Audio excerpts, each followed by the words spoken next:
Wa Gift Online TV. Siku hii ya leo tunakwenda kuzungumza mengi mazuri ambayo yatakusaidia wewe baba, wewe mama, lakini pia wewe mlezi unaelea familia. Tunakwenda kuzungumza nafasi ya malezi na makuzi ya pamoja kwa mtoto. Baba na mama, kuna nafasi gani katika makuzi ya mtoto? Kwa hiyo kaa tayari kutusikiliza, kututazama, uweze kuelewa nini ambacho kinapaswa kufanyika, nini ambacho hakipaswi kufanyika katika yale makuzi ya mtoto. Mimi ni Esther Mamkwe, nipo na mgeni hapa kwenda kuzungumza kwa nafasi yake, lakini yeye ndo atakayesimamia mada hii ya siku hii ya leo kuanzia mwanzo mpaka mwisho. Karibu sana. Asante sana ndugu mtangazaji, habari za hapa studio? Salama, sijui za huko toka hapo. Tunamshukuru Mwenyezi Mungu. Ndio. Tumeona siku nyingine, basi ni jambo la heri. Amina. Kwa sababu Mungu ametupa kibali cha kukutana. Ndio. Amina. Siku ya leo tunakwenda kuzungumzia nafasi ya makuzi na malezi kwa mtoto ambao ni ya pamoja, baba na mama. Tungependa kufahamu kwanza hayo makuzi na malezi kwa mtoto ni yapi? Tunapokuwa tunazungumza kwamba makuzi na malezi ya mtoto ni yapi, tunakuwa tuna maana kwamba makuzi na malezi ya mtoto ni ile hali ambayo malezi anapewa kutoka kwa wazazi wake au walezi ambao wanamsimamia. Na tukiwa tunamaanisha kwamba wao walezi ni kina nani, tunakuwa tunamtazama hapa ni baba, mama na wale walezi ambao walipewa mamlaka ya kumwangalia yule mtoto, ambao wale walezi wanawasimamia wale watoto. Kwa hiyo tukiwajumlisha watu wawili, basi tunakuja kupata lengo la kwamba makuzi na malezi yanakuwa vipi. Na tukisema makuzi na malezi, hapo tunakuwa tumemlenga mama na baba yake, lakini pia na wale walezi ambao wanakuwa wanawasimamia katika makuzi mazima ya kuwalinda na kuangalia watoto. Sawa, ni kwa nini wanapaswa kuwa pamoja? Turudi sasa kwa yule baba na mama. Kwa nini wanapaswa kuwa pamoja katika makuzi ya mtoto? Wanapaswa kuwa pamoja katika makuzi na malezi ya watoto kwa pamoja kwa sababu na ndio maana tukajumlisha tukawa watu wawili, baba na mama, kwa sababu yule kiumbe alipatikana kwa sababu ya baba na mama yake. Sasa kwa nini wanatakiwa kuwa pamoja? Kwanza wanatakiwa wawe pamoja katika makuzi mazima ya yale malezi. Na ile kuwa pamoja, kwanza wanatakiwa wao wenyewe kwanza wajiangalie tabia zao zipoje wao kama wazazi. Na katika mazingira mazima ambao wanakuwa wakiishi wao, wanatakiwa waishi katika hali ya maadili. Waishi kwa furaha, upendo. Waishi kwa kusikilizana. Waishi kwa uhalisia ambao wale watoto wanaowalea waweze kuiga mema kutoka kwao. Lakini au wazazi hao wawili wasiwe wao ndio chanzo au ndio sababu ya kuleta taharuki ndani ya familia katika makuzi na malezi ya watoto wao. Tunaona kuna mfano, kuna familia zinakuwa zinajibishana vibaya mbele za watoto. Tumeona kuna familia wanakuwa wanavaa nguo ambazo hazina maadili mbele ya watoto. Lakini pia wamekuwa wakiongea kauli kali ambazo hazina maadili katika jamii mbele ya watoto wao. Sasa yale makuzi na malezi ambayo wanawapa watoto wao kwa kupitia wao, kwa hiyo watoto wanakuwa wanaiga zile tabia ambazo wanakuwa wanaziishi wazazi wao. Sasa wanasema hivi, mtoto unavyomlea ndivyo anavyokuwa. Mzazi anaweza akamuona mtoto wake amepanda juu ya kochi, au akachukua uji akamwanga kwenye juu ya kochi, au akachukua wembe akachana lile kochi ambalo liko pale, lakini bado mzazi akaamua kunyamaza. Yale sio malezi. Mzazi anatakiwa amuonye mtoto pale pale. Na kwenye kumwonya kwenyewe sio kwamba uchukue fimbo uanze kumpiga kipigo ambacho hakistahili. Mtoto zungumza naye na atakusikia na atakuelewa. Ili mradi pale anapokuwa anafanya, ukimwambia acha pale pale, anajua kwamba hapa nimefanya kosa. Sababu mtoto anakuwa na tabia ya kujaribu. Yaani anajaribu aone, anajifunza. Sasa katika kujifunza anaamua kujaribu. Sasa ile kujaribu, wewe kama mzazi ukimlea mwanao kama yai, sasa tukumbuke kwamba mtoto hauishi naye peke yako siku zote.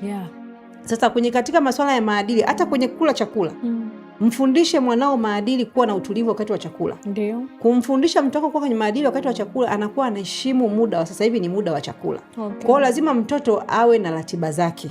Kwamba sasa hivi ni muda wa chakula, unatakiwa mtulivu na utulie. Sasa hivi ni muda wa kulala, na mtoto kabisa, mzazi anajua sasa hivi saa 2 wote ni kwenda kulala. Watoto na mtoto anatakiwa asikilize na aweze kutii. Na usiishi naye kwa kufeki. Yaani kwa kusemeje? Yaani labda kuna mgeni kaja, alafu sasa wewe ndio ukaanza kujifanya kama sasa ndio unambeni mtoto mimi nenda kalali. Sasa na hajazoea kuambia ule muda ukalala, wewe unamlazimisha aende kalali. Kwa hiyo tuwape makuzi na malezi bora. Wakisimama baba na mama kwa pamoja kwa kushirikiana, basi watasaidiana katika makuzi na malezi mazima ya wale watoto. Ndiyo. Na wale watoto wataiga mifano ya wao wanavyokuwa wanaishi wao kama kina baba. Ndiyo. Lakini kama baba na mama wao ndo wamekuwa chanzo cha kwenda kununua pombe, na kuleta nyumbani na kukaa pamoja na watoto wao, wakaanza kuangalia zile tabia ambazo wanaishi wazazi, basi ni rahisi wale watoto na wenyewe kufanyaje, kuiga malezi ambao wamelelewa na wazazi wao. Lakini pia wanakuwa ni rahisi kumjibu tu mtu yoyote, hata kama ni mgeni amekuja, kumjibu lugha kali, anaona ni kitu cha kawaida, kwa sababu mama amezoea kumjibu baba. Au baba amezoea kumjibu mama mbele ya watoto. Kwa hiyo wanaamini kwamba haya ndo maisha ambayo tunatakiwa sisi tuishi, kama unavyokuja kuishi baba na mama yetu wanavyokuwa wanaishi, sisi ndo tutakuja kuishi kule mbele. Wanasahau kwamba wale wao wazazi ndio walimu. Wale wazazi ndio msingi mkuu wa kumwandaa mtoto wake tangia akiwa yuko mdogo mpaka anakuja kukua, kwa sababu mtoto anapokuwa anazaliwa ajileti mwenyewe. Anakuwa ameitwa na wazazi, kwa hiyo anahitaji kupewa maadili.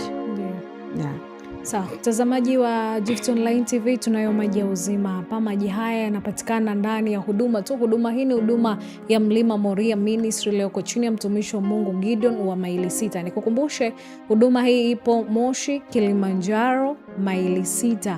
Kama unatoka Moshi mjini utapanda magari yanayoenda Machame, Sanya, Sadala, Boma na Arusha. Utashukia kituo cha mashine, utakutana na bango kubwa ambalo bango hilo lina ratiba za ibada. Siku za ibada ni siku ya Jumatano, Ijumaa pamoja na siku ya Jumapili. Jumapili ni saa 6 mpaka saa 10, Jumatano na Ijumaa ni saa 8 mpaka saa 11. Nikukumbushe, huyawezi kupata sehemu nyingine yoyote ila tu ndani ya huduma ya Mlima Moria Ministry iliyoko chini ya mtumishi wa Mungu Gideon wa maili 6. Tunaendelea kuzungumza mada ambayo inasema nafasi ya malezi ya pamoja katika makuzi ya mtoto. Tumezungumza, tumeelekezwa hapa kuhusiana na baba na mama, jinsi gani mnavyoishi kwenye familia, zile tabia mtoto ndizo anazipata. Lakini nikirudi kwako, kuna msemo unazungumza ama watu wanasema kwamba kwenye familia baba kazi yake ni kutafuta pesa tu na mama kazi yake ni kulea familia. Ningependa kufahamu ukweli kwenye sentensi hiyo. Mimi naweza nikasema, yani sio kweli kwamba baba kazi yake ni kutafuta tu pesa, alafu jukumu la kulea halimuhusu. Hiyo sio kweli, mimi nakataa. Lakini pia sio kwamba mama yeye anapaswa majukumu ya kulea tu mtoto basi asitafute kipato kile kingine. Hapana, sasa hivi tumeona kuna mambo mengi yanabadilika kidigitali sana, kwamba wazazi wawili wakishirikiana kwa pamoja, wakasikilizana kwa pamoja, wakasaidiana. Na ndio maana sasa hivi tukiangalia ule usawa wa kijinsia, kwamba sisi kama wanawake tunapewa nafasi kabisa, tofauti na zamani huko nyuma. Lakini sasa hivi wanawake tuna nafasi zetu, tunapewa nafasi. Kwa hiyo tukiangalia ule mgawanyiko wa majukumu, ambapo sasa sisi kama wanawake pia tunaweza tukapata nafasi ya kuingia kwenye sehemu, unaweza kugombea ukawa kiongozi fulani, lakini ukateuliwa kwa kufanya kazi. Lakini kazi ambayo hii ni ngumu, unaambiwa hata mwanamke anaweza kaifanya na akasimama tu imara na maisha yakaendelea. Ndio moja kwa moja na kwenye familia, kwamba kama mama ana kazi na baba ana kazi, basi ili msonge mbele na ili muweze kushirikiana kuwajenga watoto katika makuzi na malezi na kupata elimu bora na maisha mazuri ambayo yenye furaha na amani, basi wazazi hao wawili waandakiwa washirikiane. Kwamba baba akitoa labda 100,000, mama anaweza akatoa 50,000 au akatoa na yeye 100,000 pia. Kwa hiyo mkawa mmeshia, lengo ni kujenga kitu kiwe kimoja katika familia. Ndio maana wanasema katika familia wanaoelewana basi ni rahisi kutoka, ni rahisi kujenga na ni rahisi kuwa na maendeleo kwa sababu ya ule upendo na ushirikiano kwa pamoja. Sasa kwa sababu nyewe mmeshaungana mkawa kitu kimoja, kwa hiyo mama una nafasi kubwa ya kukaa na kulea mume wako pamoja na watoto wako. Lakini pia sio nafasi ambayo wewe unayo basi ukamkandamizi yule mwanaume kwa sababu wewe ndio una pesa. Hapana, tunatakiwa tushirikiane. Kwa hiyo baba ana jukumu pia la kumwangalia mama na watoto wake. Kwa mfano sasa, baba anaweza akambadilisha mtoto wake, labda mama kajifungua. Anaweza akachukua nafasi ile ya kupata muda wa kumsaidia mke wake kwa ajili ya kumwandaa mtoto ile, kumfungua banepi, kumbadilisha pampasi, akambadilisha pampasi, lakini akachukua maziwa akamnywesha mtoto wake, lakini pia akachukua kitu chote labda kumbadilisha nguo, alafu mke wake akafanya kitu kingine. Kwa hiyo ile inakuwa ni msaidizano wa majukumu ya pale nyumbani. Kwa hiyo baba ana nafasi ya kufanya vyote viwili. Ana nafasi ya kumsaidia mke wake, lakini pia ana nafasi ya kutafuta pesa, kutafuta chakula kwa ajili ya kuwalinda watoto na kuwapa malezi, yaani kuwapa malezi ambayo ni bora. Lazima watoto wasome shule nzuri, lazima watoto wale vizuri, kwa sababu tunakumbuka kwamba watoto wa kuwafanyia majukumu yale ni sisi wazazi au walezi ambao tunawasimamia. Na sio sisi sasa kama wazazi tususe tuwaache watoto wakajitafutie kipato alafu walete katika familia, sisi ndio tufanyeje? Tutumie. Kwa hiyo sasa pale nafasi ya baba itasimama kuwa kama baba, kama yeye ni mlezi, yeye ni kichwa ndani ya familia, na heshima yake itakuwa pale pale. Lakini mama naye ana nafasi ya kuchangia kununua vitu vya ndani mule katika familia. Kwa hiyo kwa kushirikiana kwa pamoja ili watoto wao waweze kusoma shule nzuri. Sasa kuna mwingine anaweza kusema mimi siwezi kutoa hata shilingi kwa sababu baba yake yupo atafanya kila kitu. Lakini tukumbuke kwamba ile unakuwa unajenga bondi ya wewe mzazi na watoto. Mama akitoa shilingi 1000, baba akatoa shilingi 2000, tukaamua kwenda kulipa ada ya mtoto, tunakuwa tumepiga hatua. Kuliko ningetoa 1000 peke yangu nikasema mimi na 1000 tu ngoja tu nimpeke mtoto shule ambayo ilimali tu aende shule. Lakini wewe kama mzazi wa upande wa pili unaweza ukasema mume wangu mimi nakusupport, wewe ukitoa 400 mimi nitatoa 100 ili mtoto tumpeleke shule ambayo inaba ni nzuri, kwa sababu kuna shule ziko nyingi. Kwa hiyo tufanye hivi ili tuweze kumsogeza mtoto wetu ili aweze kuwa na maisha yale yaliyo bora, na sio kumwachia mtu mmoja. Kwa hiyo mkishirikiana na kusaidiana mnakuwa mnatoa kitu kizuri zaidi. Okay, sawa. Na ningependa kufahamu sasa hivi tumeona kila kitu ni utandawazi. Ni kwa kiasi gani watoto wengi tumeona sasa hivi hata maisha ya kawaida tu, watoto mzazi mama labda umerudi kazini unampa mtoto simu, unakuta watoto sasa hivi hakuna kitu ambacho wakijui kwenye simu. Zamani nakumbuka ulikuwa unamwambia mtoto naenda kumnunua mdogo wako, lakini sasa hivi mtoto wa miaka 3, 4, 5 anaelewa kabisa. Mtoto anapatikana 1, 2, 3, mtoto ni 1, 2, 3, sote na uwezi kumwambia mtoto ananunuliwa. Sasa tufanye nini ili kupunguza ama kuokoa kizazi cha sasa hivi? Maana tunaona tayari kimeshaharibika. Tufanye nini ili kukiokoa katika mazingira hayo? Mimi nadhani ni kuweka tu mikakati katika familia. Ndio. Hata kama unampa mtoto, kwanza kumpa mtoto simu ni kumwasili pia kiakili. Kwa sababu kwanza ile mionzi inakuwa inamuumiza mtoto na kumharibu macho. Sawa, kwa sababu sasa tayari ndio umeshamzoesha vile.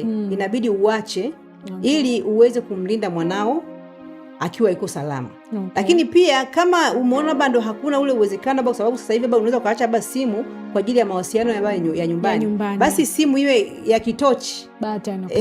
Ili ambayo sasa mtoto anaanza hata ukipiga simu itapokelewa, itafanya nini? Yaani iwe itakuwa imetusaidia, kwa sababu watoto wengi wamekuwa unaweza kumpa ile simu yeye anajua kwenda sehemu ambazo hata wewe pia binafsi hauzijui. Kwa hiyo wanakuwa wanajifunza vitu vingi kupitia zile simu. Sasa sisi kama wazazi tunatakiwa tuangalie, hata kama umeamua kuacha basi ile simu hakikisha labda haina bando. Lakini pia isiwe ni hiyo ya smartphone, kwa sababu unaweza kusema nisiweke bando, lakini mtoto akaenda kununua bando na akaweka na akajiunga. Kwa hiyo mimi nadhani tu tukaweka utaratibu kwa familia kwamba mimi sitaki kushika simu, lakini humu ndani pia ninaweza nikaamua nikaweka tochi kwa ajili ya vile simu vya button vile, kwa ajili ya kufanyaje, ya kuepusha na hii hali. Kwa sababu ni kweli sasa hivi watoto wamekuwa wakijiingiza sana katika mambo ambayo hata wewe mtu mzima hujui, yeye anakuwa anajua aende wapi, afike wapi, akutane na kitu gani. Kwa hiyo wamekuwa wakitumia mitandao vile vibaya. Sasa ndivyo sivyo na wanavyo, sababu mitandao inatakiwa itumike vizuri kwa ajili ya kuingizia kipato.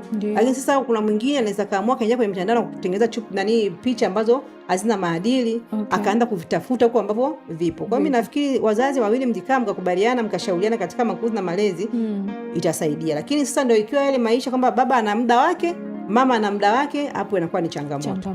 Mtoto anakuwa anajilea mwenyewe na anakuwa anafanya anachotaka mwenyewe. Kuna baadhi ya familia ama wakina mama sana sana tumeona ndo wanakaa nyumbani na watoto, unaambiwa kuosha vyombo sio kazi ya mtoto wa kiume, ni kazi ya mtoto wa kike. Na kabisa yani mzazi mwenyewe ndo anazungumza hivyo. Juma, we utafagia labda nje, we Amina ni kuosha vyombo. Juma hizi kuosha vyombo, Amina we upo. Ni kwa nini ile hali inakuwa wakati hakuna vyombo mwanaume pia anaweza kuosha? Lakini kuna baadhi ya familia ama wazazi wanawajengea watoto wao kile kitu ambacho hicho kitu sio kizuri. Sawa. Ni sahihi. Kweli kumekuwa kuna hiyo hali. Ndio. Mama sisi kama mama wenyewe. Kwa sasa hivi tukumbuke kwamba sisi wazazi watoto wamekuwa, yani sisi tunaogopa wazazi na sio watoto wanatuogopa sisi. Hapana, sisi ndio tumekuwa tunaogopa watoto. Hiyo hali unakuwa unamjengea mtoto wako wa kiume, kwanza unamfanya asije kuwa baba bora katika familia yake. Okay. Ndio yule mwanamume sasa ambaye anatoka hapa kwenye familia anaenda kuoa mwanamke na mwisho wa siku hawezi kuwa msaada kwa mke wake ambaye amemuoa. Okay. Na hawezi kuwa msaada hata kwa mtoto wake ambaye amemzaa yeye kwa sababu hajiwezi.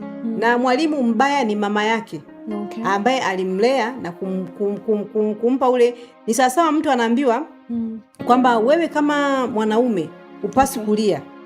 Okay. Yaani wewe unatakiwa tu uwe, yani ukae uvumilie, uwe na maumivu kwa sababu mtoto wa kiume yeye anatakiwa kuwa na maumivu siku zote. Okay. Kwa hiyo ni ile dhana ambayo Cream anakuwa amepewa kutoka kwa wazazi wake mpaka anakuja kukua kwamba mimi ni mtoto wa kiume, sitaki kuosha vyombo, sitaki kudeki. Lakini hapana, tutakuwa tunakosea. Tukija kwenye haya masuala ya mabadiliko ya mgawanyiko wa kimajukumu, mtoto wa kiume anapaswa kuosha vyombo.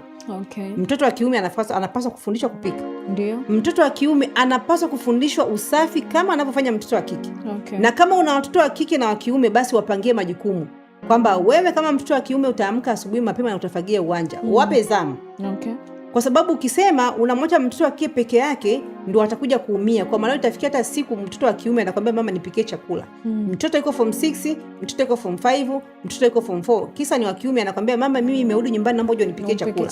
Kwa hiyo na wewe kama mama unakuwa una roho iko juu na wahi kwenda kumwajia mwanangu kumpikia chakula. Wakati ulikuwa na nafasi nzuri sana ya kumfundisha yule kijana wako ndio aweze kujua majukumu ambayo yapo. Kama mtoto wa kiume anatakiwa kufanya, anatakiwa kuosha vyombo, anatakiwa kupika, anatakiwa kufanya hivi na hivi. Yale majukumu kama nafasi ulishampa tangia mwanzoni, kwa watu akija kuwa mkubwa hawezi kusumbua. Anakuwa ni kitu cha kawaida, ni majukumu ambayo ya kawaida ya siku zote.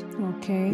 Sawa, mtazamaji wa Gift Online TV, tumesikia mengi, tumeambiwa mengi, tumeelekeza mengi, vitu gani ambazo unapaswa kufanya, lakini wewe pia kama mzazi una nafasi kubwa sana ya kukaa na mtoto wako, ya kumfundisha vitu gani vya kufanya, vitu gani ambavyo sio vya kufanya. Tunaelekea kufika tamati. Ningependa utoe ushauri hasa kwa kina mama ama kwa wanawake ambao wanakaa na watoto, aidha ni mzazi ama ni mlezi. Ningependa utoe ushauri ili jinsi gani ya kukaa na watoto katika kuwafundisha makuzi yaliyo mema. Ushauri wangu kwa jamii, kwanza ninamwomba baba na mama wanaoishi pamoja, wao wawe na msimamo mmoja. Okay. Kwamba wakitoa amri moja basi yote itekelezwe. Okay. Lakini sio baba anaongea kaoshe vyombo, mama anasema hapana mwanangu hawezi. Kafue, baba anasema hapana mwanangu hawezi. Okay. Hapana. Mnatakiwa wote muwe na kauli moja. Na hata kama mtoto amekosea, ukiona mama anamkanya mtoto mbele ya baba vile, basi baba wewe hakikisha unamsapoti mke wako ili sasa hata kama amekosea anamuonya yule mtoto wake kwa kumwambia baba mwanangu hapo umefanya hivi na hivi na hivi. Wewe kama baba sapoti ile kauli ambayo anaongea mke wako kwamba mwanangu ukifanya hivi unakuwa unakosea. Lakini sasa sio mama anakuwa anamkanya mtoto kwamba nenda kaoshe vyombo, afu baba ukija kuingia ukisema kwamba mwanangu hataki kwenda kuosha vyombo, tayari unamfanya yule mtoto wako awe na kichwa. Alafu pia atamdharau mama. Okay. Na baba ukifanya hivyo mbele mama, ukifanya hivyo mbele ya watoto, baba naye anajikuta anadharaulika. Ndio maana tunasema baba lazima ujijengee heshima ndani ya nyumba. Ndio. Ukitaka kufanya kitu, hebu fanya watoto waone kama wewe ndio unafanya pia. Umeenda kununua sukari, umenunua mchele, umeleta ndani, hakikisha watoto wako wanakuja kupokea wakiona vile vitu kama baba ameleta. Wakiona kama vitu hivi mama ameleta, watoto wanakuwa wanaamini. Kwanza wanakuwa na amani, wanakuwa na utulivu wa nafsi, wanakuwa na furaha. Wakiona baba na mama wako vizuri, wanacheka, wanafurahi, basi familia inakuwa ni yenye furaha. Kwa hiyo watoto wanajua kwamba baba anampenda mama na mama anampenda, na sisi tuko katika sehemu salama. Lakini sasa nyewe mkiwa mna ugomvi kila siku kila saa, afu amsikilizani, mnakuwa mnapishana, watoto pia wanakuwa hapo kwenye hali ya uoga. Wanakuwa hawawezi kujiamini. Wanakuwa hawana ile tena utulivu. Hata akiona darasani pia anakuwa tu ana wasiwasi muda wote. Okay. Kwa hiyo sasa nyinyi mkishirikiana kwa pamoja inakuwa ni vizuri. Lakini pia niwaombe jamii kwa ujumla, hawa watoto wa kiume tusiwasahau sana. Okay. Lazima tuwafundishe makuzi bora ili waje kuwa baba bora wa baadaye. Okay. Lakini pia hawa watoto wa kike tuzungumze nao, tutenge muda wao, tuambie kabisa wajue kwamba wao ni wasamani. Okay. Wao ni watu ambao tunawategemea kuja kuwa mama bora wa baadaye. Okay. Lakini pia wawe na utulivu ili waweze kuangalia wadogo zao ambao wapo. Na sisi pia wazazi waje kuja kutuangalia baadaye. Kwa hiyo mweke mshikamano na kwa pamoja, lakini lengo la mwisho ni kuwaomba wananchi tukishirikiana kwa pamoja, tukapambana sisi kama sisi baba na mama kushirikiana pamoja, basi familia zitakuwa katika makuzi yaliyo salama na yaliyo bora, na jamii kijiingiza pamoja hapo tukashirikiana, basi tutatokomeza ukatili wa kijinsia. Asante sana kwa kuendelea kutoa elimu, lakini pia kutufunza ama kufundisha jinsi gani ya kuishi salama familia, lakini pia jamii kwa ujumla. Nakushukuru, karibu sana. Asante. Mtazamaji wa Gift Online TV, tumefika tamati kwa siku hii ya leo. Endelea kusubscribe, kushare, kulike pamoja na kucomment ili uzidi kupata taarifa sahihi hapa Gift Online TV. Nikutakie siku njema.